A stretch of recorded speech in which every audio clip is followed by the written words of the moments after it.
لسان القرآن لیکچر 4 مذکر اور مؤنث کی پہچان تفصیل۔ بسم اللہ الرحمن الرحیم۔ میں حافظ نصر رضا۔ آج لسان القرآن سیریز کا چوتھا لیکچر ہے۔ ہم نے پہلے 3 لیکچر میں جو کچھ پڑھا، جو کچھ سنا، جو کچھ سمجھا، اس کو تھوڑا سا ریکیپ کر لیتے ہیں۔ سب سے پہلے ہم نے حروف الہجاء کو دیکھا، ان کی تعداد 28 یا 29 ہے۔ اس فرق کی وجہ بھی ہم نے جانی تھی، الف اور حمزہ کی وجہ سے آتا ہے۔ وہ لوگ جو کہتے ہیں الف اور حمزہ ایک ہی چیزیں ہیں، ان کے نزدیک ان کی تعداد 28 ہے، اور وہ لوگ جو کہتے ہیں کہ الف اور حمزہ 2 مختلف چیزیں ہیں، ان کے نزدیک ان کی تعداد 29 ہے۔ ان کو پڑھنے کی ایک اسپیسیفک ساؤنڈ ہے، ایک اسپیسیفک پروننسیشن ہے۔ حروف اور حرکات کے ملنے سے لفظ وجود میں آتے ہیں۔ لفظ 2 قسم کے ہو سکتے ہیں، یا پھر وہ بامعنی یا بے معنی۔ بے معنی کو ہم نے چھوڑ دیا تھا، بامعنی الفاظ کو ہم نے کہا تھا کہ انہیں کلمہ کہتے ہیں۔ کلمہ کی ہم نے 3 اقسام دیکھی تھی۔ نمبر 1 ہم نے کہا تھا کہ اس کی پہلی قسم ہے وہ ہے اسم، دوسری قسم ہے فعل، اور تیسری قسم ہے حرف۔ ہم نے اسم کے ٹاپک کو چھیڑا تھا، دیکھا تھا۔ ہم نے کہا تھا کسی بھی جملے میں اسم کو استعمال کرنے کے لیے اس کے بارے میں ہمیں 4 باتوں کا پتہ ہونا لازمی ہے۔ ہم نے کہا تھا کہ کسی بھی اسم کے جینڈر کا ہمیں پتہ ہونا چاہیے، اس کے نمبر کا پتہ ہونا چاہیے، اس کی وسعت کا پتہ ہونا چاہیے، اس کی کیپیسٹی کا پتہ ہونا چاہیے، اس کے اعراب کا پتہ ہونا چاہیے۔ ہمیں 4 باتوں کا پتہ ہونا لازمی ہو، تب ہی ہم کسی بھی اسم کو کسی بھی جملے میں صحیح طریقے سے استعمال کر سکتے ہیں۔ ان میں سے سب سے پہلا جو تھا، ہم نے جینڈر کو پڑھنا سٹارٹ کیا تھا کہ جینڈر میں کیا کیا چیزیں آ سکتی ہیں۔ جینڈر میں ہم نے کہا تھا کہ کسی بھی اسم کے جینڈر میں 2 چیزیں آ سکتی ہیں، یا تو وہ مذکر ہو سکتا ہے یا پھر وہ مؤنث ہو سکتا ہے۔ یہ کل والا ہم تھوڑا سا ریکیپ کر لیتے ہیں، اس کے بعد جو ہے سمجھنے میں آسانی ہوگی۔ یا تو وہ مذکر ہو سکتا ہے یا پھر وہ مؤنث ہو سکتا ہے۔ ہم نے کہا تھا کہ اگر ہم ان میں سے مذکر اور مؤنث میں سے اگر ایک کو پڑھ لیں تو دوسرے کو پڑھنے میں ہمارے لیے انتہائی آسانی ہوگی، یا مذکر کو یا پھر مؤنث کو۔ ہم نے مذکر کو نہیں پڑھا تھا، ہم نے مؤنث کو سٹارٹ کیا تھا۔ ہم نے کہا تھا کہ کسی بھی مؤنث کی 2 اقسام ہو سکتی ہیں، وہ ہوتی ہیں حقیقی یا پھر غیر حقیقی۔ حقیقی مؤنث کے بارے میں ہم نے کہا تھا کہ یہ جاندار کے لیے استعمال ہوتا ہے، اور اس کے مقابلے میں کوئی نہ کوئی فی الواقع مذکر لازمی موجود ہوتا ہے۔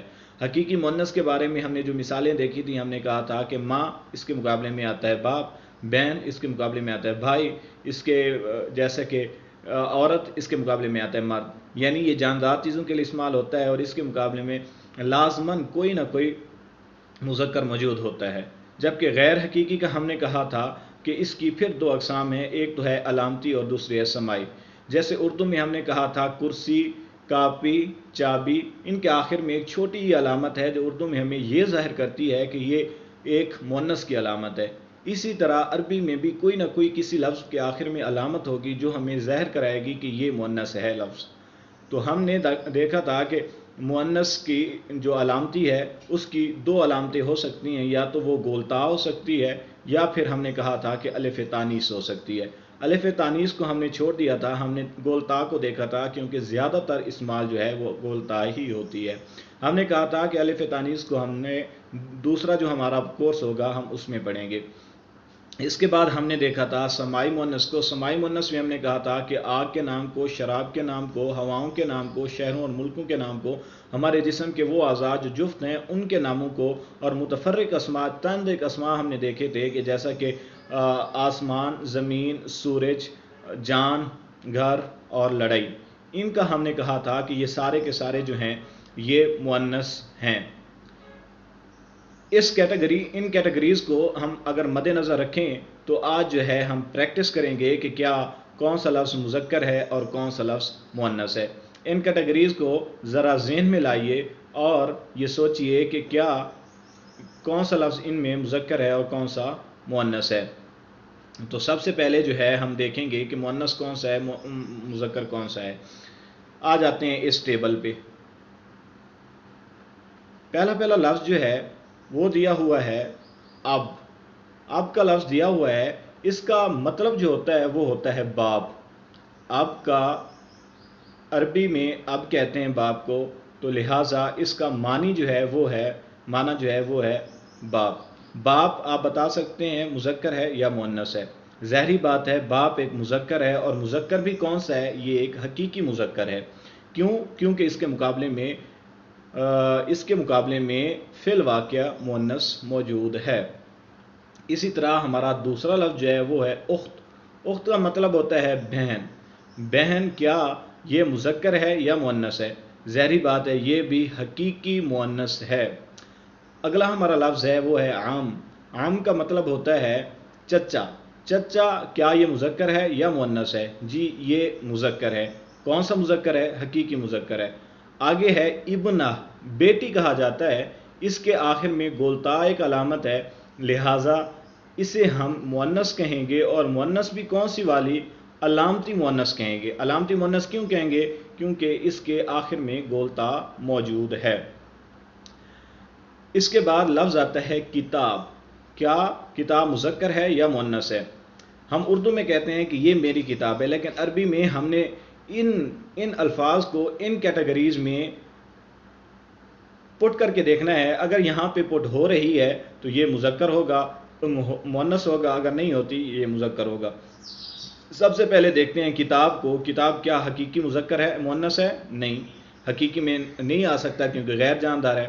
پھر ہم آتے ہیں غیر حقیقی کی طرف۔ غیر حقیقی طرف کیا یہ علامتی مؤنث ہے؟ نہیں، بالکل بھی نہیں۔ کتاب کے آخر میں نہ ہی الف تانیث ہے اور نہ ہی گولتا موجود ہے۔ کیا یہ سمائی مؤنث ہے؟ ان میں کیٹیگریز ہیں، ان کو پہلے ہم پڑھ لیتے ہیں۔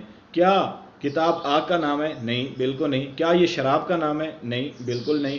کیا یہ ہواؤں کا نام ہے؟ نہیں، بالکل نہیں۔ شہروں اور ملکوں کا نام ہے؟ نہیں۔ جفت اعضاء کا نام ہے؟ نہیں۔ ان متفرق اسماء میں چانس تھا کہ آ سکتی تھی، جیسے کہ سما، ارض، شمس، نفس، دار، ہر۔ ہمیں یہاں پہ کہیں بھی نہیں ملا کتاب جو ہے یہاں پہ مؤنث استعمال ہوئی ہو، لہٰذا ہم کہہ سکتے ہیں کہ عربی میں کتاب جو ہے وہ مذکر ہے۔ عربی میں کتاب جو ہے وہ مذکر ہے۔ انف، انف کہتے ہیں ناک کو۔ ناک کیا عربی میں مذکر ہے یا مؤنث ہے؟ یہ مذکر ہے۔ کیوں مذکر ہے؟ کیونکہ ہم نے ان کیٹیگریز میں سب سے پہلے اسے پٹ کر کے دیکھنا ہے۔ حقیقی تو ہو نہیں سکتا مؤنث۔ اس کے بعد غیر حقیقی طرف آتے ہیں۔ غیر حقیقی میں علامتی بھی نہیں ہو سکتا، ٹھیک ہے، علامتی بھی نہیں ہے۔ اب آتے ہیں سمائی کی طرف۔ کیا یہ آگ کا نام ہے ناک؟ نہیں۔ شہروں اور ملکوں کا نام ہے؟ نہیں۔ ہواؤں کا نام ہے؟ شراب کا نام ہے؟ نہیں، بالکل بھی نہیں۔ کیا متفرق اسماء میں سے جفت اعضاء کا نام ہے؟ جفت اعضاء میں ہم دیکھتے ہیں یہاں چانس تھا کہ آ سکتا تھا کہ یہ مؤنث ہے، لیکن جفت اعضاء میں بھی ہوا جو ہے وہ ناک جو ہے وہ جفت نہیں ہے، وہ ایک ہی ہوتی ہے، لہٰذا ناک عربی میں مؤنث مذکر استعمال ہوگی۔ آگے آ جاتا ہے لسان۔ لسان کہتے ہیں زبان کو، یہ بھی ہمارے جفت اعضاء میں نہیں آتی، لہٰذا یہ بھی مذکر ہے۔ اب آ جاتے ہیں نیچے ٹیبل میں، انہیں ہم دیکھیں گے کہ ان میں کون کون سے الفاظ جو ہیں وہ مذکر ہیں اور کون کون سے الفاظ جو ہے وہ مؤنث ہیں۔ نیز ہم نے ان کی کیٹیگریز بھی بتانی ہے کہ ان میں سے کون سا حقیقی مذکر ہے، کون سا غیر حقیقی مذکر ہے اور کون سا غیر حقیقی مؤنث ہے۔ انہی کے ساتھ ساتھ ہم نے یہ بھی بتانا ہے کہ کیا یہ سمائی ہے، کیا یہ لفظی ہے یا سمائی ہے، کیا یہ علامتی مؤنث ہے۔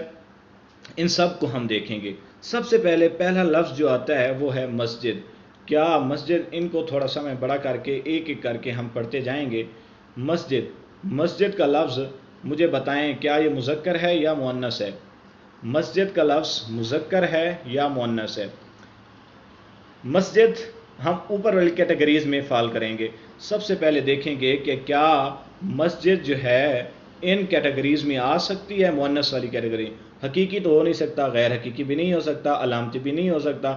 ان میں کسی میں پٹ ہو رہا ہے مسجد؟ نہیں، بالکل بھی نہیں ہو رہا، لہٰذا ہم کہیں گے کہ مسجد کا لفظ جو ہے یہ مؤنث نہیں ہے، مذکر ہے۔ یہ جو ہے یہ مذکر ہے، ٹھیک ہے۔ ادھر ہم ایک لائن لگا دیتے ہیں، اس سائڈ پہ جو بھی آئیں گے وہ ہم کہیں گے کہ یہ سارے کے سارے مذکر ہیں، اور اس سائڈ پہ جو آئیں گے وہ کہیں گے کہ ہم یہ مؤنث ہے۔ اس سے ہمیں جو ہے فرق ملتا جائے گا، لہٰذا ہم مذکر مسجد کو کہہ رہے ہیں۔ اس کے بعد جو ہے لفظ جدار، دیوار کو کہا جاتا ہے، یہ بھی مذکر ہے۔ کیوں؟ کیونکہ کسی بھی اس میں مؤنث والی کیٹیگریز میں فال نہیں کر رہا۔ آگے آ جاتا ہے لفظ دار۔ دار ہم نے پیچھے دیکھتے ہیں کہ کیا یہ مؤنث والی کیٹیگریز میں فال کر رہا ہے؟ جی، یہ دیکھیں ہم نے کہا تھا متفرق اسماء میں جو دار کا لفظ ہے یہ مؤنث ہے، لہٰذا ادھر بھی مؤنث استعمال ہوگا۔ آگے لفظ ادھر بھی مؤنث مذکر لگا دیا ہے، یہاں پہ مؤنث استعمال ہوگا۔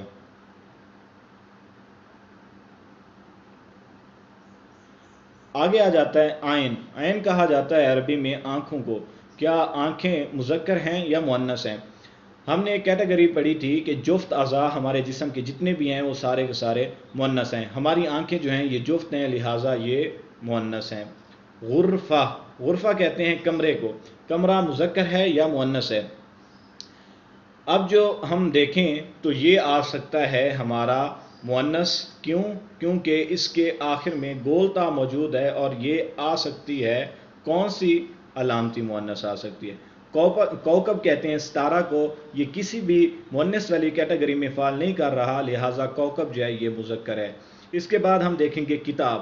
کتاب کیا مؤنث والی کیٹیگری میں فال کر رہی ہے؟ نہیں کر رہی، لہٰذا یہ بھی مذکر ہے۔ کرسی بھی مذکر ہے۔ اوپر والی کیٹیگریز میں ہم دیکھتے جائیں گے کہ اگر فال کرتا ہے تو یہ مؤنث ہوگا، اگر نہیں کرتا تو وہ مذکر ہے۔ سیارہ، سیارہ کہتے ہیں گاڑی کو، اس کے آخر میں گولتا موجود ہے، لہٰذا یہ ہے مؤنث اور ہے کون سی؟ علامتی مؤنث۔ شبہ کہتے ہیں کھڑکی کو۔ کھڑکی جو ہے کیا یہ مذکر ہے یا مؤنث ہے؟ کھڑکی، یہاں دیکھیں لفظ کو اگر ہم غور سے دیکھیں تو یہاں کوئی بھی ایسا لفظ موجود نہیں ہے، کلو موجود نہیں ہے جو ہم کہیں کہ یہ مؤنث والی کیٹیگری میں فال کر رہا ہے، لہٰذا شباک بھی مذکر ہے۔ راس کہتے ہیں سر کو، سر جو ہے ایک ہوتا ہے جو افتضاء میں نہیں آتا، لہٰذا یہ بھی مذکر ہے۔ رجل کہتے ہیں آدمی کو، جو کہ حقیقی مذکر ہے۔ فاطمہ، آخر میں گولتا بھی آ رہا ہے اور حقیقی مؤنث بھی ہے، لہٰذا ہم اسے کہیں گے کہ یہ حقیقی مؤنث ہے۔ اسامہ، یہاں پہ تھوڑا سا فرق جانیے گا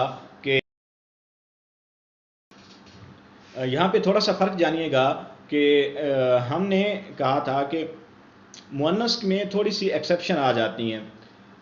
اب دیکھیں اسامہ کے آخر میں گولتا تو موجود ہے، لیکن اسے ہم ایکسیپشنل کیس کہتے ہیں۔ جیسے وہاں ہم نے اردو میں کہا تھا کہ چابی کے آخر میں چھوٹی یہ موجود ہے، لیکن نئی کے آخر میں بھی چھوٹی یہ موجود ہے، لیکن ہم اسے مذکر کہہ رہے ہوتے ہیں، لہٰذا اسامہ کے آخر میں گولتا موجود ہے، لہٰذا یہ مذکر ہے۔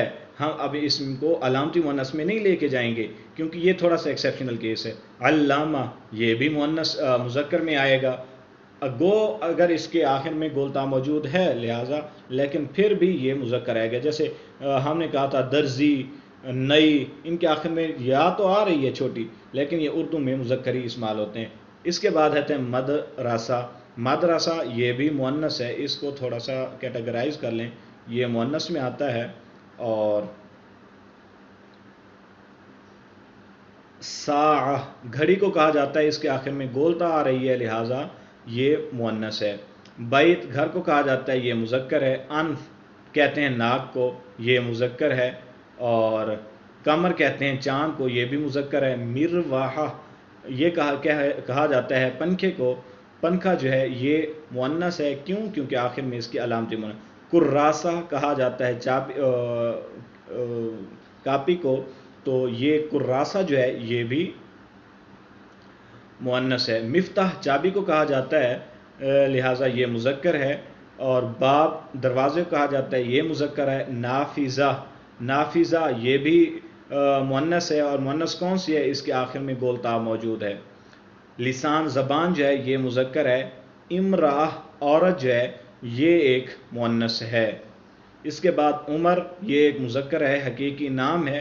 زینب مؤنث ہے، اور خلیفہ یہ بھی مذکر ہے، گو اگرچہ اس کے آخر میں گولتا موجود ہے، لہٰذا پھر بھی یہ مذکر ہے۔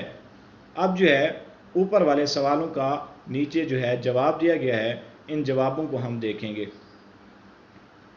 دیکھیں مسجد ہم نے کہا تھا مذکر ہے، یہ آپ ایک مرتبہ دیکھ لیجئے، میں یہ سکرین آپ کے ساتھ سامنے کر دیتا ہوں، یہ آپ دیکھ لیجئے گا کہ کون کون سے الفاظ جو ہیں وہ مذکر ہیں اور کون کون سے لفظ جو ہیں وہ مؤنث ہیں۔ آج ہم نے پڑھا کہ آج ہم نے بیسیکلی جو ہے وہ ہم نے پریکٹس کی ہے، ہمارا کل کا جو لیکچر تھا اس کی مذکر اور مؤنث اسماء کی۔ عربی میں مذکر اسماء کون سے ہیں اور مؤنث اسماء کون سے ہیں، ہم نے کیٹیگریز بنائی تھی مؤنث کی اگر ان کیٹیگریز میں کوئی مؤنث کا لفظ، کوئی عربی کا لفظ فال کر رہا ہے تو وہ مؤنث ہے، اگر وہ فال نہیں کر رہا تو وہ مذکر ہے۔ انشاءاللہ نیکسٹ لیکچر میں آئیں گے، اب تک کے لیے اللہ حافظ۔